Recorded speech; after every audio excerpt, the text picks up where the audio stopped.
Hamıya salam. Müasir dövrdə insanlar çoxlu sayda bacarığa sahibdirlər. Amma biri var ki, əgər o yoxdursa, bacarıqların hamısı mənasını itirir. Bəs o nədir elə?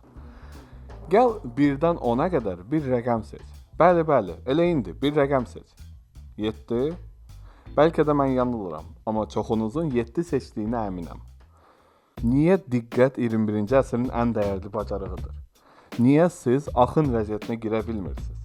Və gündə 8 dəqiqə xərcləməklə necə diqqəti məşq elətdirə bilərsən? Bəs niyə məhz diqqət 21-ci əsrin ən dəyərli bacarığıdır? Sizin üçün bunun haqqında bir hekayə danışacağam, hansı ki uzaq 1880-ci ildə baş verib.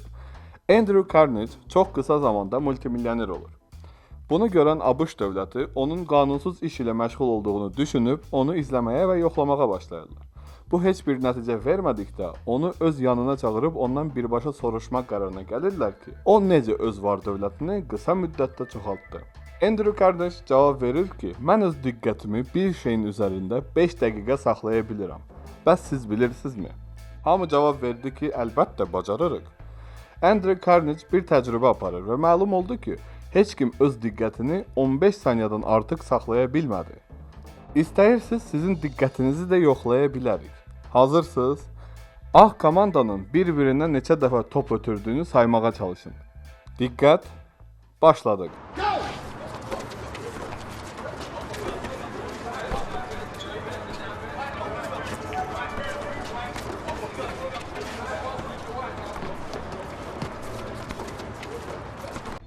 Cavabınız 13-dürsə, əhsən. Amma siz ayı paltarında ortadan keçən adamı gördünüzmü? Amma orada var idi. Siz bu qədər aydın obyekti necə diqqətinizdən qaçırtdınız? Məsələ burasındadır ki, fərqli vəziyyətlərdə işə düşən iki cür diqqət var. Nöqtəvi diqqət və ümumi diqqət. Təsəvvür edin, siz audio kitab yükləyirsiniz. Yol gedərkən qulaqcı taxırsınız ki, əlavə səslər sizin diqqətinizi yayındırmasın və siz audio kitabda nə danışdığını başa düşəsiniz. Bu nöqtəvi diqqətdir. Sizin diqqətiniz yalnız kitabı dinləməyə yönəlmişdir. Bu səbəbdən də siz videodakı ayını görmədiniz. Bir də gecə, qaranlıq yolu piyada getdiyinizi düşünün. Siz təhlükə hissinə görə sadəcə kitaba diqqətinizi yönəldə bilməzsiniz. Burada sizin diqqətiniz şəffaf şəkildə və tam gücü ilə işləməyə başlayır. Bu da ümumi diqqətdir. İndi baxırıq və düşünürük ki, bu qədər sadə, hər biri öz fəaliyyətini yerinə yetirmək üçün iki cür diqqət var və s. Bəs niyə biz diqqətimizi bir yerə toparlaya bilmirik? Dərs oxumağa otururuq, 2 dəqiqədən sonra isə divara baxıb fikirləşirsən ki, niyə qarsonun nuş olsun sözünə sizə də cavab vermirsən? Əslində təəccüblü deyil. 21-ci əsrdə baxdığımız bir nöqtəyə 1000 məlumat düşür və diqqət satın alınan bir mala çevrilib. Artıq böyük şirkətlər sizin hara baxdığınıza, nə qədər müddət baxdığınıza və sair faktorlara nəzarət edir. YouTube da bunlardan biridir. Ona görə də abunə olmağı unutma və videonu sonuna qədər izlə, daha da maraqlı olacaq. Belə başa düşmək olar ki, indiki zamanda sizin diqqətiniz siz deyil, ətraf mühit idarə edir. Sadə bir misal göstərək. Çox marketdə çörək hardadır? Bəli, girişdən ən uzaq yerdə. Əgər çörək gündəlik alınan bir maldırsa, niyə onu yaxın qoymurlar ki, hamıya rahat olsun? Elədir. Amma o zaman siz çörək alana qədər meyvələrin, şirniyyatların və digər dadlı və ləzzətli məhsulların yanından keçməzdiniz. Fikir vermişsinizsə, sizin çoxunuz marketə 10 manatlıq mal almağa gedərkən 10 manatdan daha artıq xərcləyir. Bu diqqətimizin bizdən asılı olmadığının sübutlarından biridir. İkinci hissə, axın vəziyyəti. Diqqətin 3 səviyyəsi var. Birinci ən sadə, bizdən asılı olmayan diqqət.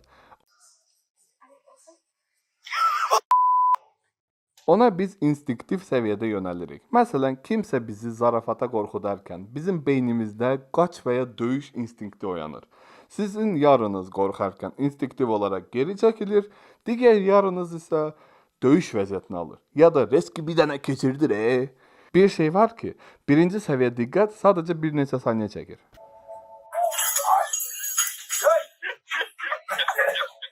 İkinci səviyyə bizim seçimimizdən asılıdır. Məsələn, sən gitarada ifa etməyi öyrənirsən.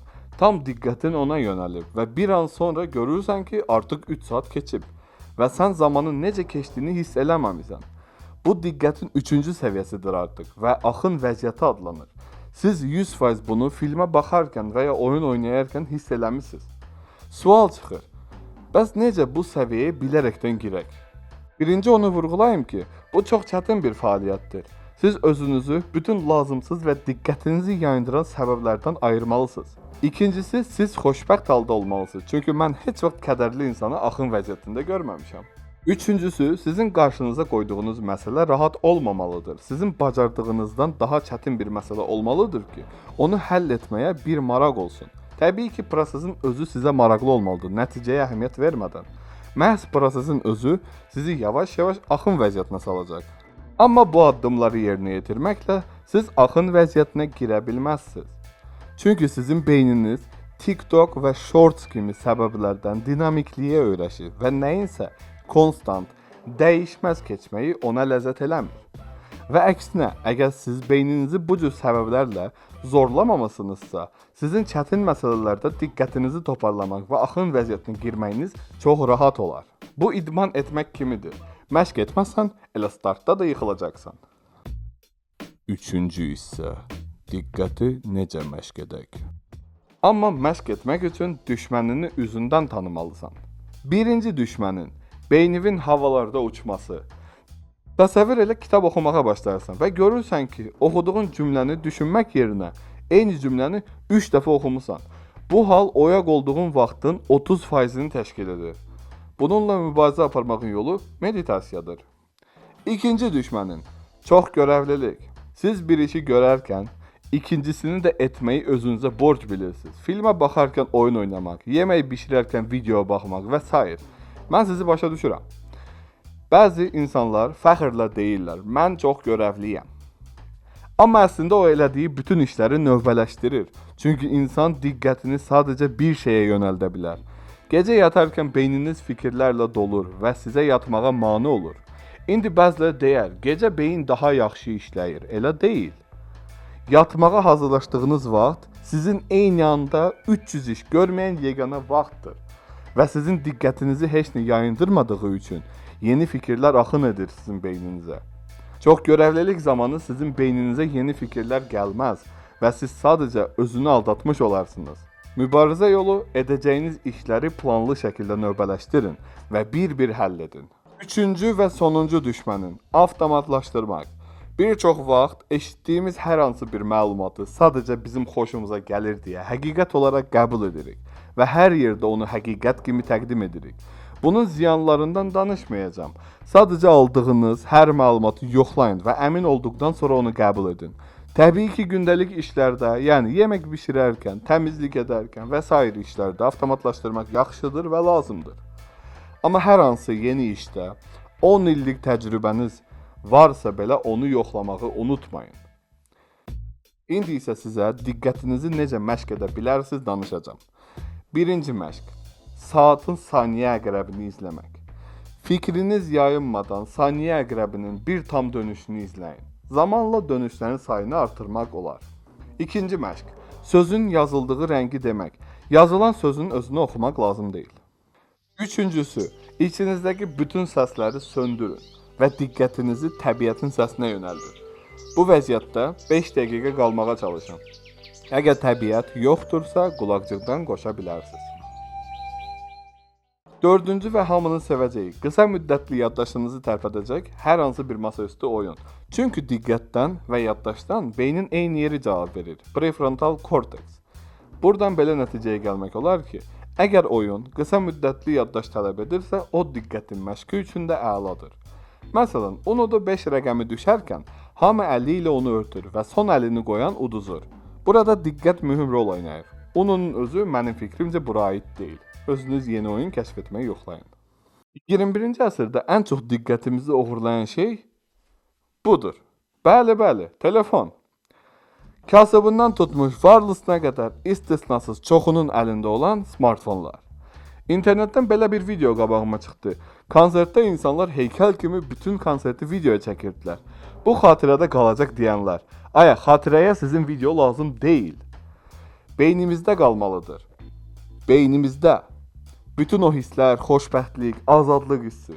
Sizcə telefona baxanlar xatırlayacaq konserti ya həzz alıb rəqs edənlər? Belə deyim, Sadə bir təcrübə keçirdiblər. İnsanlar bəzi əsərlərin şəklini çəkirdilər. Bəzilərinə isə sadəcə baxırdılar. Sonra soruşduqda daha çox baxdıqlarını xatırladıqları ortaya çıxıb. Öz diqqətinizin dəyərini bilin və bədxərcliyə yol verməyin. İnsanla danışanda ona baxın. Telefon və ya nəyəsə etməyin. Öz diqqətinizi insanlara hədiyyə edin. Bu cansız dəmir parçalarına deyil. Sizinlə danışan mən Professor P. Gələn görüşlərə dək.